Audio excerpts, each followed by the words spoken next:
Sesingena kanjani ke kwingosi yethu la sikhona luhlelo kulethelwa ngezilokothe ezinhle abangani ke bale show umasipala weTheku masukume sakhe iTheku sibheka indaba esuke zenzeka ke kanjani ke kulomkhandlukazi omkhulu waseThekwini ona into eziningi ezenzayo kade ku festive season yabantu begcwele la kuthina bahlala amagame amakhulu yazi asuke ebuzwa la kuthina eThekwini nanoma yini esuke inkulu ayisuke ngaphelele bengazange izifinyelele eThekwini kanti futhi wemthiyo yazi usakhuluma nje kanjalo ubonile sibonele sonke ukuthi ama holiday kaDecember ahambe kahle kakhulukazi la eThekwini sibona abantu abaningi bevakashile mthiya kumnandi kunje kodwa ke futhi sizophinde ngicabanga ukuthi mthiya kubalekile lokho sizophinde sifise ukuzwa kakhulukazi kumeya womkhandlu uNonkosi ukuthi ke emkhakheni wezokuvakasha kuhambe kanjani ngoba phela make sekwagcwala abantu besivakashele khona umnotho mhlawumbe usukusala saze siphinde futhi sixoxe nomeya ngohlelo likaShwele lwe-Special Debt Relief Program lapho ke abahlali bethola isaphulelo sika 50% emalini ke leyo abayikweletayo ngiyacela simdedele ubaba uNonkosi siyakwamukela Nonkosi onyakeni omusha ohlelweni Vuka Africa Breakfast Show masisukume sakhe iTheku siyabonga shenge ngibingelele nomtheni abalaleli boKhozi FM kumasisukume sakhe iTheku sibonga kakhulu kuba nalekuthuba hayi bekuyigama nje baba Sodolopha ukuthi ukhisimuzi kuwena hayi ngoba sikubona wehla wenyuka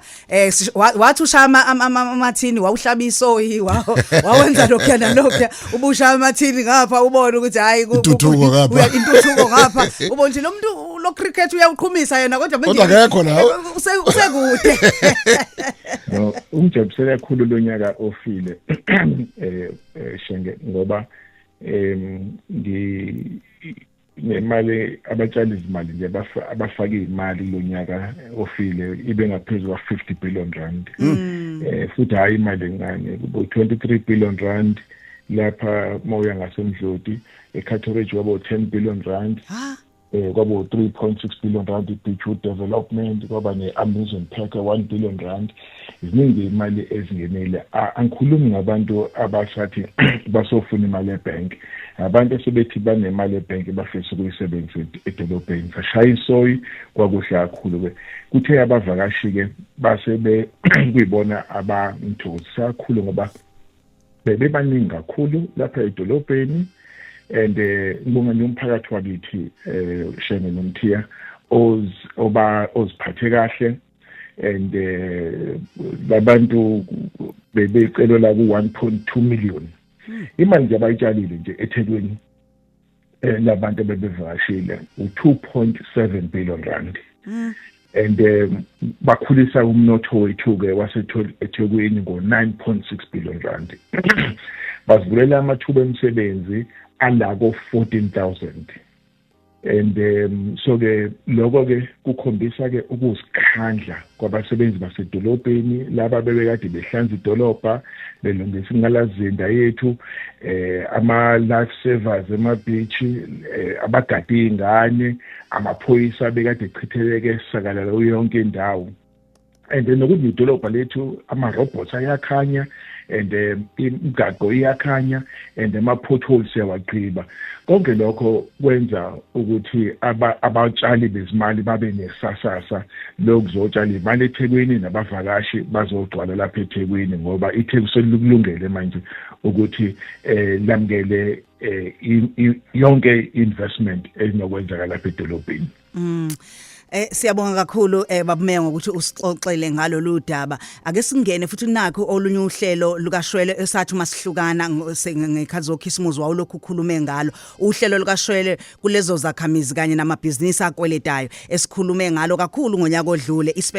i-Special Debt Relief Program siyazi ukuthi liyaphela ngoJanuary 31 ungakuphi uthi ukusikhumbuza futhi ngalolu hlelo ukuthi singasabi mhlambe sisondele uyabona sithi Mroza ngiyabonga mfethu ngibonge ukhozi ngokunginikeza leli thuba lokuthi ngizoyigcizelela le ndaba ngoba abantu bakithi abakweleta idolobha izimali eshisiwe alikho elinithuba abazobe phinda bathole ngaphandle kweleli la umasipala khona ethi ufaka ukhokha uhalf awusule uhalf aphinda asule nama interest zonke ikweleto nazo kusukela kuze kube umhla ka 31 kuJanuary kulonyaka ofile and 31 January 2025. Kuzothi-ke obekade usikweleta kona-ke kusukela ngoFebruary kuzobe uJune kuwona lo nyaka odlule, and nibe no-plan nohlelo ukuthi nizokhokhelana kanjani nomasipala. Mhlawumbe umasipala uzothi hayi uyikhokhele inyanga eziyisithupha over 6 months le mali yesikweleta yona kusukela ngoFebruary kuzobe uJune and last year. Kuzothi-ke leke osusikweletana ngoJuly kuzoba manje hayi le usuyikhokha njengokujwayelekile-ke leyo ayingeni lolu hlelo licover isikweletu kuzoba mhla 31 January 2025 kanye nesikweletu esiswela ngoFebruary kuzoba uJune ngawo 2025. Sithi abantu abaphuthumeke kuyavalwa ngomhla 31 kuJanuary, and asifisi ukuthi igcine sekunama queues amaningi ngenxa yokuthi abantu and bebekade belokho bethi bayaya ngoba uzofika ama queues amaningi igcine usuvaleleka ngaphandle. Sithi abantu abaphuthumeke ilanga lokugcina ke leli la livike sakulona nje langomhla 31 kuJanuary. Sesiphetha nje nonkosi sibonile imphumela kaMatric yeklasi lika 2025 lapha abafundi baKwaZulu Natal badla umhlanganiso ngokubeka isifundazwe sethu phezulu. Ingabe iziphi mhlambi inhlelo eninazo njengomkhandlu ukulekelela labo bafundi ke abenza kahle?